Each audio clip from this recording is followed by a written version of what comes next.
What's going on, everybody? Welcome back to the podcast, Talking with Beauties, episode 140, the Wednesday news. On today's episode, we're going to talk about the NHL because they announced the 2026 Stadium Series game.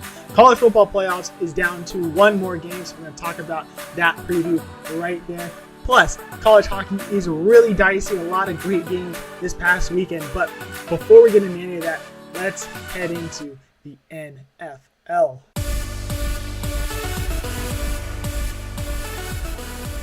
So today's episode, obviously, we got a different setup than we're used to when I'm back home. Got a brand new desk. Thank you, Mom and Dad, for the new desk. I got some new monitors when I do some editing and play video games on them. So that's a video game monitor. This is an editing monitor. I got my normal laptop here, my little tidbit light camera stand. Pretty much everything I need. Mic stand, too, brand new from... Appreciate everybody who helped me set up this desk, from Jill helping me build it, to the monitors from the Sormanellis, Bryce's family, to the mic stands, to the desk, everything. Very awesome. Chair from Connor Bustamante. So everybody helped contribute to this new setup. So tweaking a little bit. Camera might move in the different places, but most likely it's going to stay right there. Me here. Helmets there. Jersey back there. Today it's Arizona State College Hockey. Laptop here. So let's get into NFL talk. We're going to talk about only the playoffs, no coachings, no signings, no releases, none of that. Just wild card weekend. So we're going to start off with the first games and then end it on Monday night between the Rams and the Vikings. So let's head into the Chargers versus the Texans. Texans winning this one 32-12. Herbert, 14 of 32, 242 yards, 1 touchdown, 4 interceptions, which was unreal. Very unlike Justin Herbert on this season. Herbert's looked really good all season long when it comes to the turnover margin. This game just seemed like he was forcing everything, trying to make the big play. Just was not working. So the Chargers really just had no offense there. The rushing, 18 carries total, 50 yards total, no touchdowns for all rushing running backs and quarterback there. Ladd McConkey was pretty much the best player on the field when it came to the offense. 9 receptions, 197 yards, 1 touchdown. Khalil Mack, 6 touchdowns, 2 sacks. He is now a UFA, which is the first time in his career. Will the Chargers bring him back? I don't know. I'm not hearing too much rumblings around that, but I would be very surprised to see Mack return to LA. I think he's going to get a good payday somewhere else. Next, we got CJ Stroud in the Texans. He went 22 for 33. 282 yards, 1 touchdown, 1 interception. Joe Mixon, 25 carries, 106 yards, 1 touchdown. Both of them looked great. Nico Collins, 122 yards on 7 catches and a touchdown. Offense looked very good. Very bad in that first quarter, half of the way to the second quarter. But once they started to kind of like chip away at that lead that the Chargers had for some X amount of time. For some reason, it was 6-0 for a long time in that game. Texas really just ran away with that one in that second half. So now we head to Pittsburgh versus Baltimore. That was the nightcap of that day. Saturday, Steelers dropping this one 14-28. Steelers just once again cannot get out of that first round of the playoffs. Somehow always make it to playoffs, just can't seem to get collective wins to get themselves further into those playoffs, which makes me think, does Mike Tomlin's job really kind of come into effect now, his job security? Yes, he's making playoffs, but he is not getting further than that first round, which just seems to be a little alarming in my eyes. I feel like maybe it's time for a new change of scenery when it comes to Steelers head coaching staff, but who knows? He's still making playoffs. He's still getting winning records. Maybe you just got to find the right roster around him. But this roster did look really good. Let's get into the numbers. Wilson, 20 of 29, 270 yards, 2 touchdowns. George Pickens, 5 catches, 87 yards, 1 touchdown. Really not much else to talk about when it comes to Steelers. For Baltimore, it was pretty much Lamar Jackson and Derrick Henry. Derrick Henry, 26 carries, 186 yards, 2 touchdowns. Lamar Jackson, 16 of 21, 175 yards, 2 touchdowns, 15 carries, 81 yards. That was all the offense for both sides of the ball practically. Baltimore moves on. They look pretty good. I would not want to face Derrick Henry, trying to stop him. He's only getting 200 yards in that playoff game. He's going to hit 200 yards in these playoffs, I think. Whether it's the next game or they win that further down. But Derrick Henry, if you can't stop him, he's just keep on running. It's going to be unreal to watch him in the playoffs if you cannot stop him. Next, we got the Broncos and the Bills. This was the Sunday morning game. Broncos didn't show up. 31-7 win for the Bills. Bo Nix, 13-22, 144 yards, 1 touchdown, 4 carries, 43 yards. Cortland Sutton, 5 catches, 75 yards. Other side of the ball, though, Josh Allen, 20 of 26, 272 yards, 2 touchdowns, 8 carries, 46 total yards. James Cook, 23 carries, 120 yards, 1 touchdown. And Curtis Samuel, 3 catches, 68 yards, 1 touchdown. Josh Allen and the Bills looked really good. Obviously, we did not watch too much of this one because of the most recent episode that we dropped. No episode number, but it's a new game show. So if you guys are on Spotify, Apple Podcasts, it was only YouTube exclusive. Go check out that episode. It's out right now, and it was an awesome episode. 52 minutes of just awesome fun. A lot of really fun clips that I was able to put together, and I try to make the best episodes possible. I think it came out very good. So if you guys want to go check that out, go check out that episode. But obviously did not watch too closely in this game, but just overall, Josh Allen and the Bills look like Josh Allen and the Bills. They looked really good. They're going to keep on rolling. I don't think they're going to stop anytime soon. We'll move on to the next game, which was Packers versus Eagles. Eagles winning this one 22-10 at home. Jordan Love, 22 of 33, 212 yards, 3 interceptions, no touchdowns. Really didn't have anybody to throw to either, so it's not really blaming Jordan Love too much here. But just they came up against a big team that just really does not care that they have injuries. Josh Jacobs was actually really good, though. 18 carries, 81 yards, 1 touchdown. Should have had a touchdown on that touchdown run, or that run that led to his touchdown run. He was 1 yard short. That knee was down. But really good running by Josh Jacobs. Just wasn't enough. A lot of injuries hit the Packers. Ended up causing them to lose this one. Jalen Hurts, 13-21, 131 yards through the air, 2 touchdowns. Nothing crazy there. Rushing, 6 carries, 36 yards. Still nothing too crazy there. Saquon Barkley, though, 25 carries, 119 yards. Barkley and Henry, new sceneries, new teams, not stopping at all. They look great. I think both running backs have a chance to win NFL MVP or Super Bowl MVP if either team makes it, because if those two teams made the playoffs, it's going to be because of those guys. I think those guys have been lights out when it comes to the running backs. Really excited to see what they do for the rest of the playoffs. And the very last game of that night was Commanders and Buccaneers. This one came down to the wire, a 23-20 win for Washington. My boy, Arizona State alum, Zane Gonzalez ended up hitting the game winner in this one. Gonzalez hit a 37-yarder to win this one. Went 3 for 3 on field goals, 2 for 2 on extra points. So good day by Zane. For the Commanders, though, the box scores, Jaden Daniels, 24 of 35, 268 yards, 2 touchdowns, 13 carries, 36 yards. Damani Brown and Terry McLaurin each had 1 touchdown in exactly 89 yards. So really good day for both those guys. Baker on the other side, 15 of 18, 185 yards, 2 touchdowns. Bucky Irving, 17 carries, 77 yards. Mike Evans, 7 catches, 92 yards, 1 touchdown. And the last game, which was Monday night, we had Vikings and Rams in the neutral site in Glendale, Arizona, home of the Arizona Cardinals. Rams home team here. Honestly, did not seem like it was a home game at first. There was a lot of Vikings fans. It was very loud. Cadence was not great. Rams actually had to go to a silent count at some point in that game. But overall, Rams did prevail in this one, 27-9. Sam Darnold in this one, 25 of 40, 245 yards, 1 touchdown, 1 interception. TJ Hawkinson was the only good receiver in this one. 5 catches, 64 yards, 1 touchdown. Jefferson did get 58 yards on 5 catches. Nothing to really be proud of. Just was not able to get open enough. That Rams defense looked very good all game long.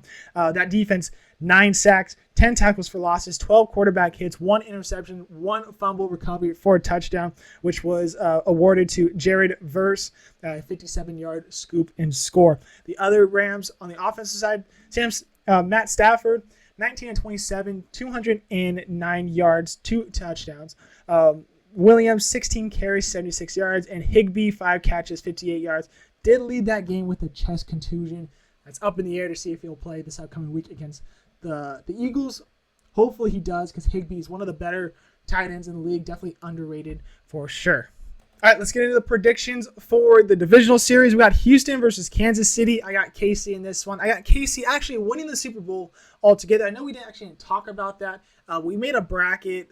Connor, you guys met him on the podcast. He made a ESPN bracket group, I guess, with me, Kettler, him, Josh Barba, which you guys met on there, Isaiah, which he's been on the Sports Jeopardy and the most recent game show episode. He's in that group as well.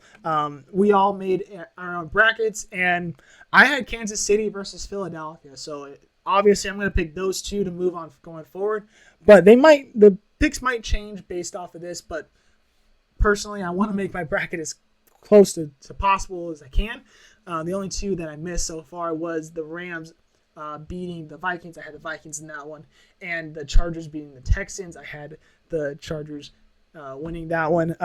So I think Kansas City beats Houston regardless of my bracket. I think Kansas City, 2 losses on the year, 1 loss with Patrick Mahomes as quarterback. I don't think KC loses to Houston. Washington, Detroit. I think Detroit wins this one. Washington did really well. They really do kind of remind me of a team that's just going to be a one and done, or not a one and done, but like one win. Maybe makes it close to the second one, but doesn't get there enough. But I think the Lions are going to win this game. Eagles hosting the Rams. I think the Rams are going to be playing for a lot. They're going to be playing for that city. Yeah. Very emotional game yesterday watching the broadcast. I just think the luck runs out here. I think the Eagles win this one, and I don't think it's going to be close. I think the Eagles destroy them. A big scoreline for Philadelphia. And lastly, Baltimore versus Buffalo. I got the upset here. Baltimore technically would be an upset. Buffalo is hosting, but I think Baltimore, Derrick Henry's tough to try and contain and slow down. And if you stop him, you still got to try and contain Lamar Jackson. I think too many weapons on offense when it comes to Baltimore. I think Baltimore just edges out Buffalo. It's going to be a great game. I think probably one of the best divisional series we're going to see this weekend. All right, let's head to the NHL now, where we got some waiver claims, some roster news, a bunch of CBA stuff. We got some Winter Classic and Stadium Series news, plus a little bit of the World Junior Championships to talk about. So let's start off with the waiver claim. LA Kings' Arthur Kaliyev was claimed off waivers by the Rangers. Ottawa extends Ridley Greig to 4 years, $3.25 million AAV. Utah's Dylan Guenther is out indefinitely with a lower body injury. Not expected to be season-ending, though. We got Evander Kane from Edmonton Oilers. He underwent knee surgery, which will require 4 to 8 weeks to recover, which means he is decided to delay his abdominal recovery, and he is still hopeful to return this season.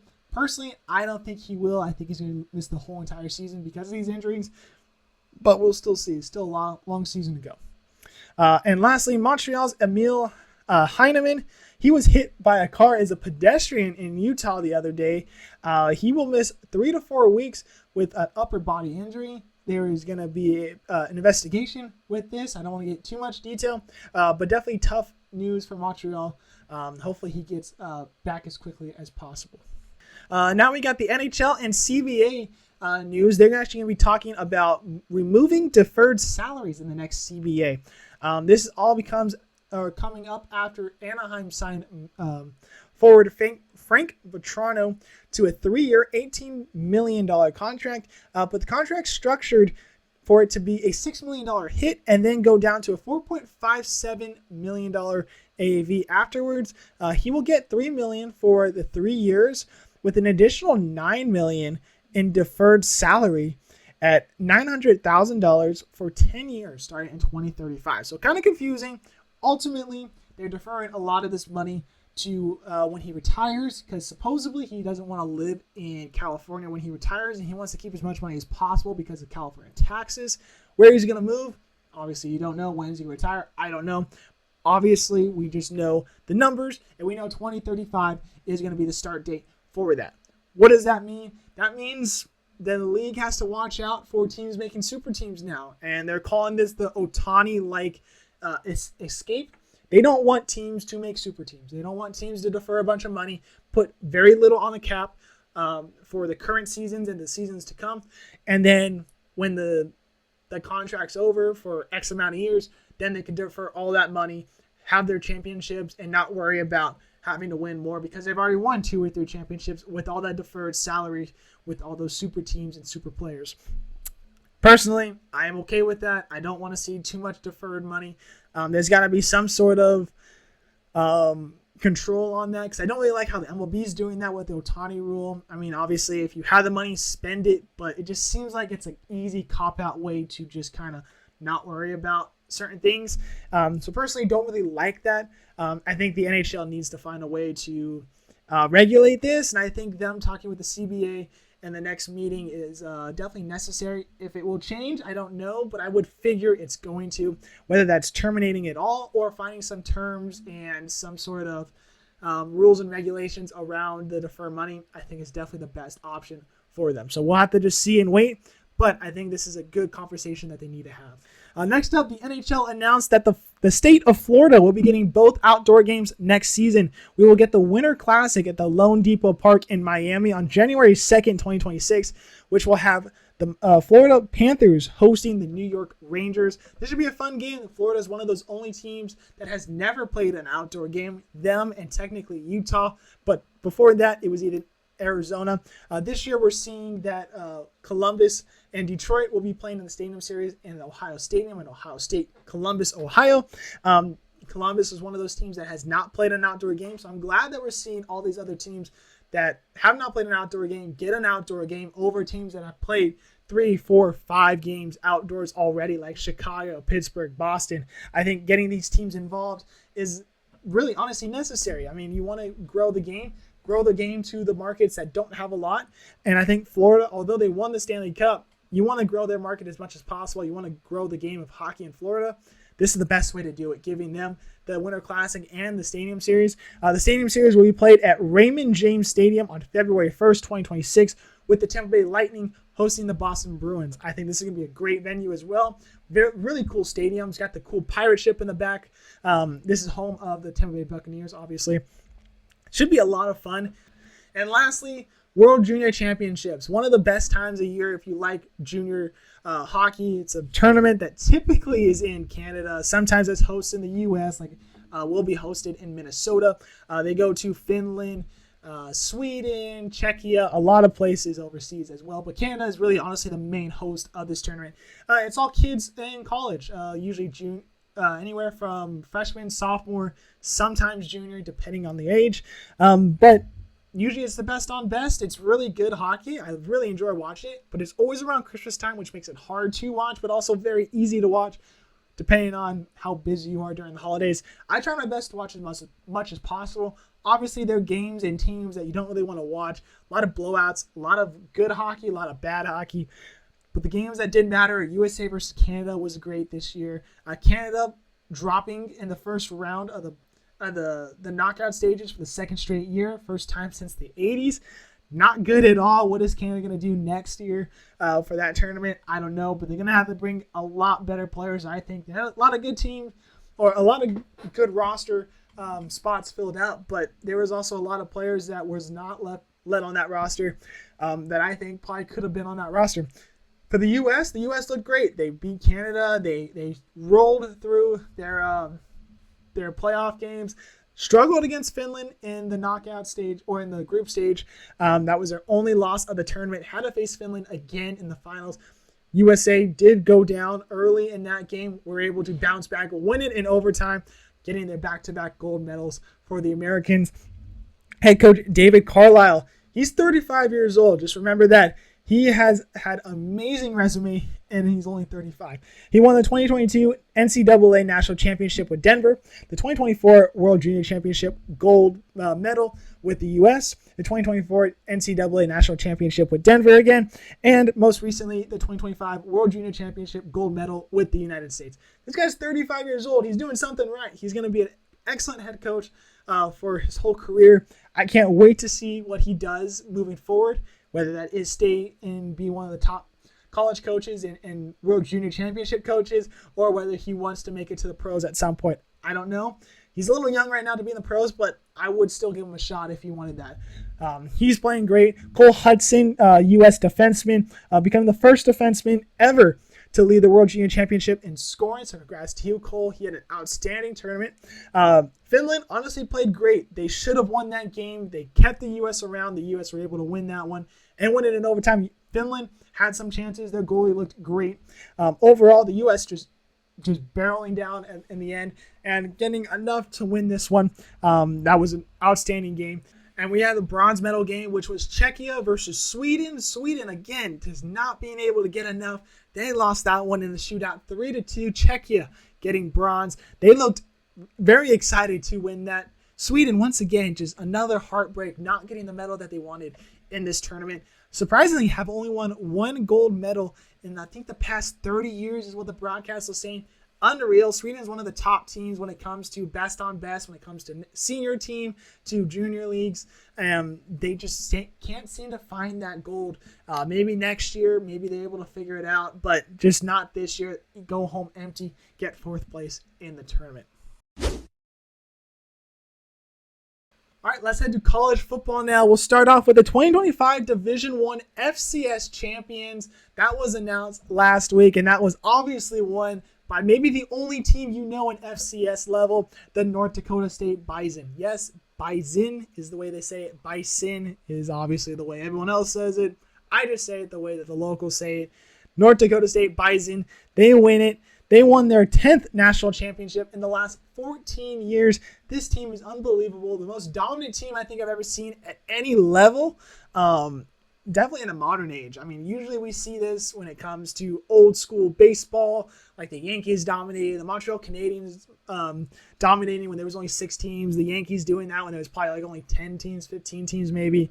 And North Dakota State doing this in this time of era where college football is all about money and revenue, and that they're still recruiting well. They're still top dogs in the FCS level. They're still playing FBS teams and still having a shot at beating those teams. They should have beat Colorado earlier this year.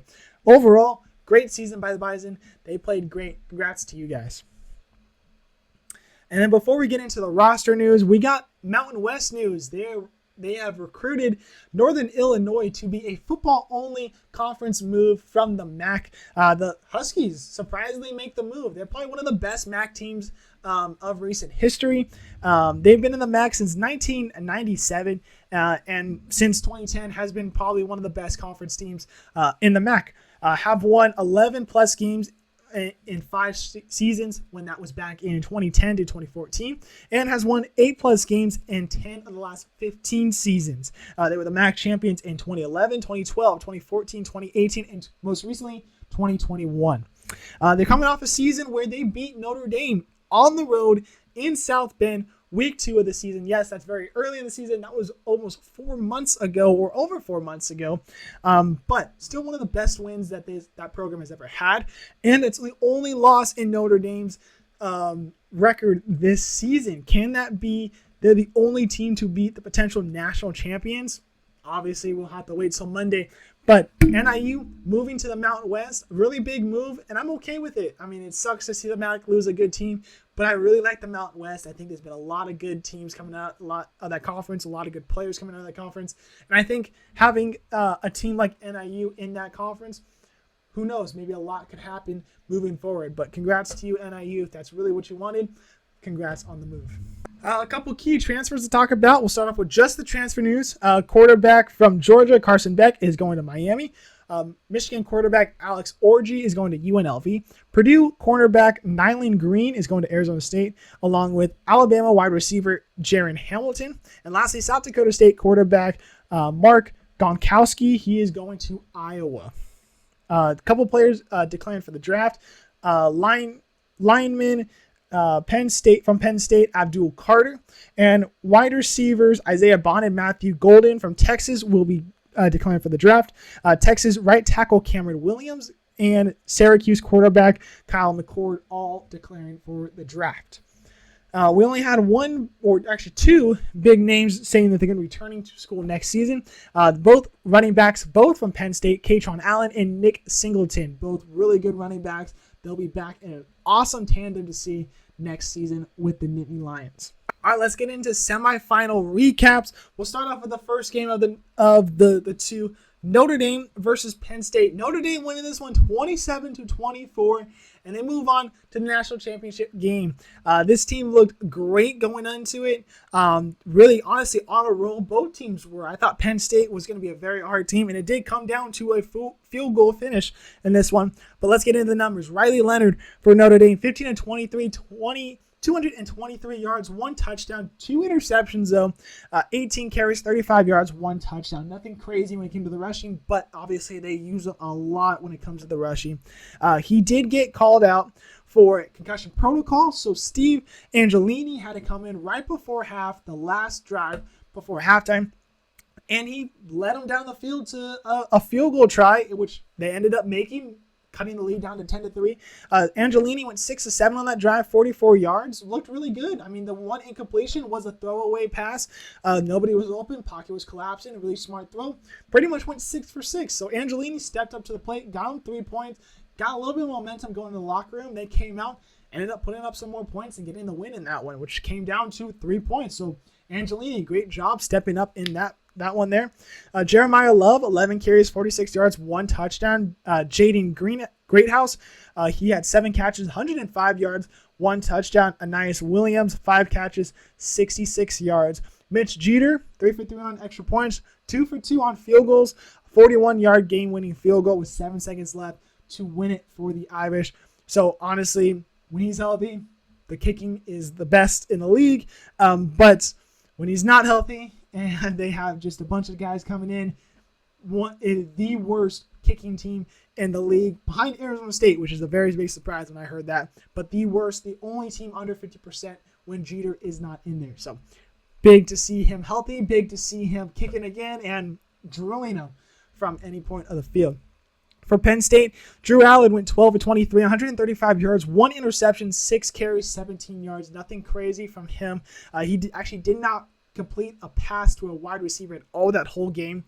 Singleton, 15 carries, 84 yards, with 3 touchdowns. Allen, 19 carries, 82 yards. Tyler Warren had 6 catches, 75 yards. And Abdul Carter, defense for Penn State, 5 tackles, 2 tackles for loss, and 1 sack with that injured shoulder.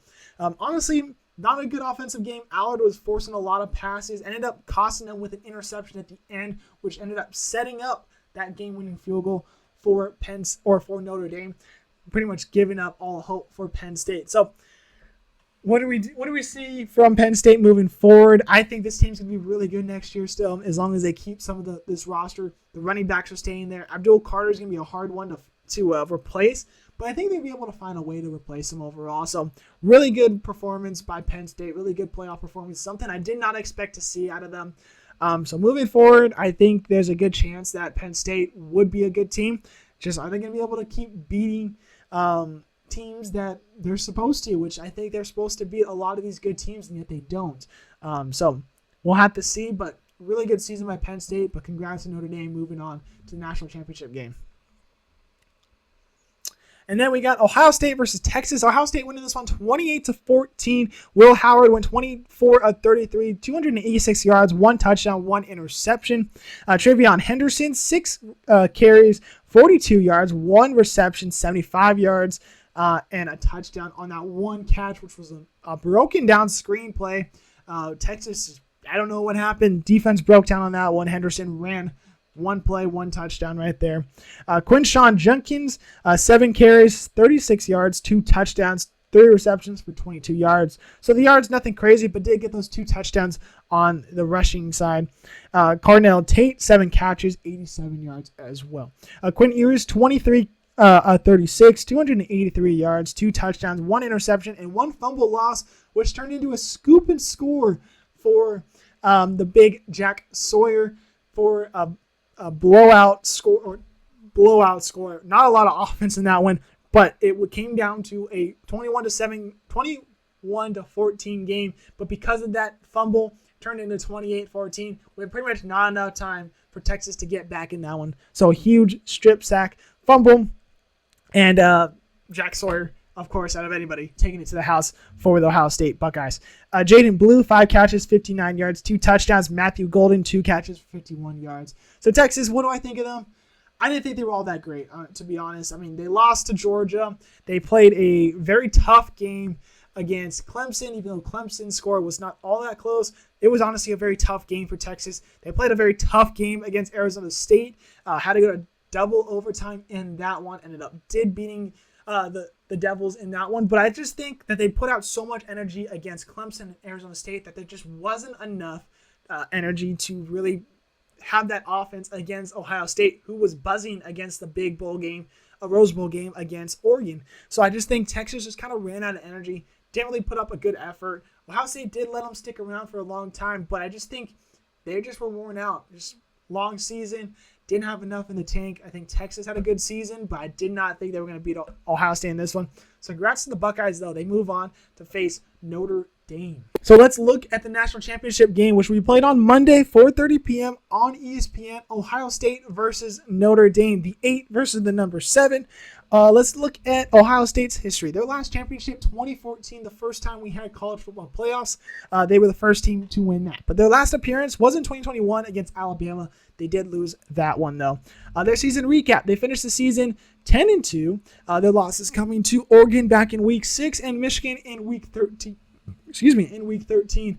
Not a good loss, the Michigan one. The good loss was the Oregon one, and that was on the road, a 1-point loss. Just a little bit of bad clock management on Will Howard's end.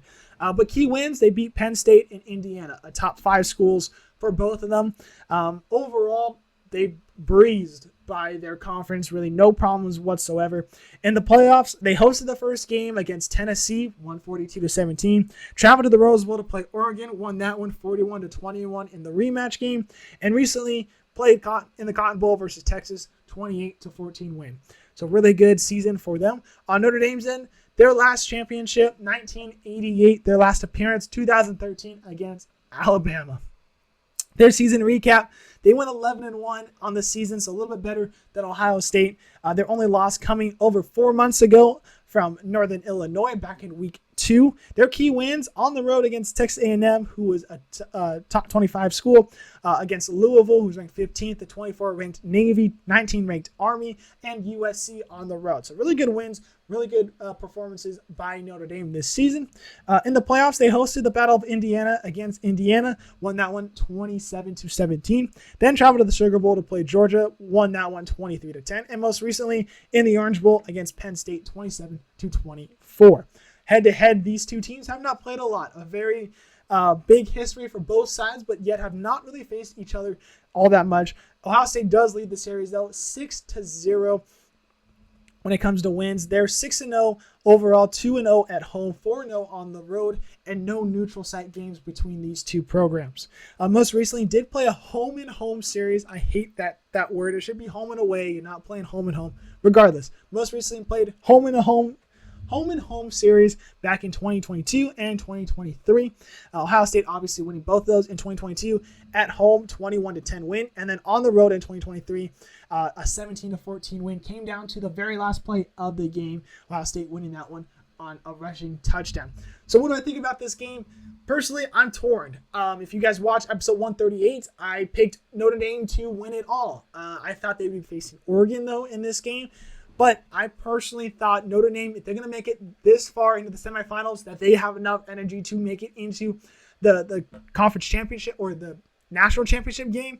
And I think they will, if they make it that far, I think they're probably one of the best teams we've seen out of Notre Dame in a long time, maybe since that 2013 team. And I think Notre Dame has that opportunity to see a win against the Buckeyes.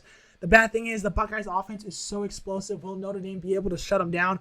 I don't know. I am super torn on this. I don't even want to make a pick because I am a Buckeye fan. Arizona State first, Ohio State number 2. Honestly, I think Notre Dame 3. I mean, I have a lot of Notre Dame merch. I root for them a lot. I got nothing wrong with Notre Dame. So I would say Notre Dame might be my third favorite college football team. So I'm torn. I really am. I'm really torn because I picked Notre Dame to win it all. Everybody laughed at me. Everyone said that's never going to happen. That's not going to happen. Yet I put it down and I got it. And they're making it this far. Do I roll with them? Do I cross my fingers that they win it all and help me prove everyone else that I had faith in them? Or do I just go back to my loyalty to the Buckeyes and just say, screw it. I'm going to be a Buckeye fan. Who cares about the Irish? I don't know. I think I'm going to root for both offenses to be in explosive games and just be one of the most exciting national championship games. But obviously, I won't be torn if Ohio State wins. I won't be torn if Notre Dame wins. So I'm not going to make a pick, but I won't be torn on either side, regardless of who wins. All right, let's head to college hockey now. Let's start off with the notable results. We'll start on Friday. Number 3, Minnesota losing to number 11, Ohio State, 5-1. Number 20, Cornell tying Sacred Heart 1-1. UConn beating number 16, New Hampshire, 4-1. Merrimack beating number 2, Boston College, 5-2. Number 1, Michigan State beating Penn State, 6-4. Number 12, Minnesota State losing to Northern Michigan, 2-3. Number 7, Maine beating number 8, UMass Lowell, 3-1. Number 14, Colorado College losing to Omaha, 5-2. Number 10, St. Cloud State losing to Minnesota Duluth, 2-0. And lastly, Arizona State, ranked 15th, beating number 17, North Dakota, 4-1. Then we had a Saturday, number 16, New Hampshire losing to UConn, 3-2. Cornell losing to Sacred Heart, 4-2. UMass Lowell losing to number 7, Maine, 2-1. Number 9, Michigan losing to Notre Dame, 7-4. Number 1, Michigan State tying Penn State, 2-2. Number 3, Minnesota beating number 11, Ohio State, 6-1. Number 11, North Dakota beating number 15, Arizona State, in overtime, 4-3. Rensselaer beating number 19, Clarkson, 4-1. Number 2, Boston College beating Merrimack, 4-1. Number 10, St. Cloud State losing to Minnesota Duluth, 5-2. And lastly, number 14, Colorado College losing to Omaha, 3-1. So with that being said, let's head into the top 20. Again, this is the US Today / US Hockey Magazine polls. That is the poll I look at throughout the whole season, and it does not change. But it has been a while since we've done an episode. So that is the poll I do look at. So let's start off with the rankings. No movement for 1 through 5. We have Michigan State, Boston College, Minnesota, Providence, and Western Michigan. We got a tie for 6 with Denver and Maine. 7, obviously nobody there. Then we have Ohio State getting a +3 to 8. UMass Lowell dropping 1 to 9. Michigan dropping 2 to 10. Boston College getting a +2 to 11. Minnesota State staying put at 12. Arizona State getting a +2 to 13. St. Cloud State dropping 4 to 14. Quinnipiac jumping up 3 to 15. North Dakota jumping up 1 to 16. UConn going from unranked to 17. New Hampshire dropping 2 to 18. Colorado College dropping 5 to 19. And Clarkson dropping 1 to 20. Only one team did drop out of the rankings. That was Cornell. Other receiving votes, we had Augustana, Cornell, UMass, Wisconsin, Dartmouth, and Omaha. Arizona State update of the weekend. Well, if you guys were listening closely, we split the series. For the weekend, we won game 1, 4-1, and we lost in overtime on Saturday, 4-3. That overtime loss was a tough one. They did give up a goal in the last minute to force overtime, and then a great save on the North Dakota side, leading to a good rush back for North Dakota, and they buried the shot. So a tough loss in that one. They at least did get a point, so they got 3 out of 4 points. That's all you could ask for. The 8-game winning streak did come to an end, though, on that night, but the point streak stays alive, so they are getting points in the last 9 straight games for Arizona State. So that's something to be proud of. They jump up to third, something to be even more proud of. So big wins for Arizona State. They're going to keep on moving forward. They look really good this season. I think they're going to be a team to be reckoned with, potentially even make the tournament as one of the top 16 teams to make the tournament. So fingers crossed. They're in the conference now. Makes it even better and easier to make it into the playoffs. So we'll see. So really good weekend, though, for Arizona State. We got some transfer news, though, out of the team. Goalie Henry Levy is headed to Utah to play ACHA Division II hockey, which is club hockey for those that do not know. But he's going to go as a forward. So he is actually from Salt Lake City. And it sounds like he's just going back home since Utah is in Salt Lake City area. He in his last 5 games back with the Utah Utes, he has scored 2 goals for the Utes. So he is not even slowing down, hasn't stopped a beat at all. Levy did only play in 1 game last season with the Devils, has not played at all this last season. He was pretty much only on the team because of injuries. He was one of the club guys called up, and they gave him I think 2 or 3 minutes, ended up making, I think, 1 or 2 saves in that game, so he didn't even get to start that game, but he does have an NCAA save percentage, so congrats to you, Levy. Really awesome stuff right there. Great story. But technically was labeled the 3rd or 4th string goalie of that team. So obviously you're probably not going to see a lot of playing time. You're going to burn eligibility. Might as well go and play some club hockey. And he wants to go back home. So hopefully it all works out for you. But just interesting news, especially coming halfway through the season. All right, let's head to the MLB. Not a lot of news. It's mainly just signings, but let's just breeze right through it. The Giants signed Justin Verlander to 1 year. Pretty good signing, older pitcher, but I still could see it working out. Baltimore signs Charlie Morton 1 year, $15 million. Cincinnati acquires Gavin Lux from a trade with the Dodgers. Kansas City signs Michael Lorenzen to 1 year, $7 million.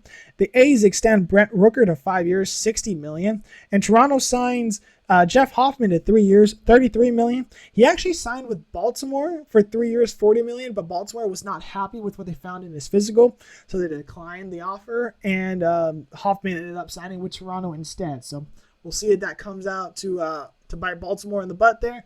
But Toronto gets a very good relief pitcher there. We'll see what he does this upcoming season. All right, games of the weekend. We'll start off with the NHL. We got Dallas versus Colorado Saturday at 1 p.m. NFL, Ravens versus Bills Sunday at 3:30 p.m. on CBS. NBA, Denver versus Orlando Sunday at 3 p.m. For college football, national championship game, that is Monday at 4:30 p.m. on ESPN. Obviously not a weekend, but there was no episode between here and there. So obviously I wanted to let you guys know. Monday, 4:30 p.m., ESPN. College basketball, men's side, you got number 4, Alabama versus number 8, Kentucky, Saturday at 9 a.m., ESPN. And lastly, college hockey, you got number 4, Providence versus number 2, Boston College. Friday and Saturday, both slated for 4 p.m. starts, and that is going to be on ESPN Plus. If you guys have ESPN Plus, you guys will be eligible to watch that 4 p.m. Pacific Standard Time. All right, guys, that will do it for this episode. Thank you guys for listening. If you guys made it this far, make sure you guys hit that like, subscribe, that bell icon so you guys are notified when episodes drop. If you guys haven't already, go check out that game show episode from most recent uploads. That was a really fun episode, a lot of fun laughs. We're definitely going to do it again, so hopefully you guys like it. If you guys do, let me know. If you guys are on Apple Podcasts or Spotify, go check out the YouTube channel because that was a YouTube exclusive. A lot of other YouTube exclusive stuff that you guys do not know. Also, follow the socials down below. I'm getting a little bit more comfortable and better at social media posting. I'm just not very good at it. I'm trying to get better at it, so make sure you guys go get on those social media follows so you guys are aware of what's going on the podcast. But if you guys made it this far, we appreciate you guys listening to this one. Have an awesome weekend, and we'll see you guys later.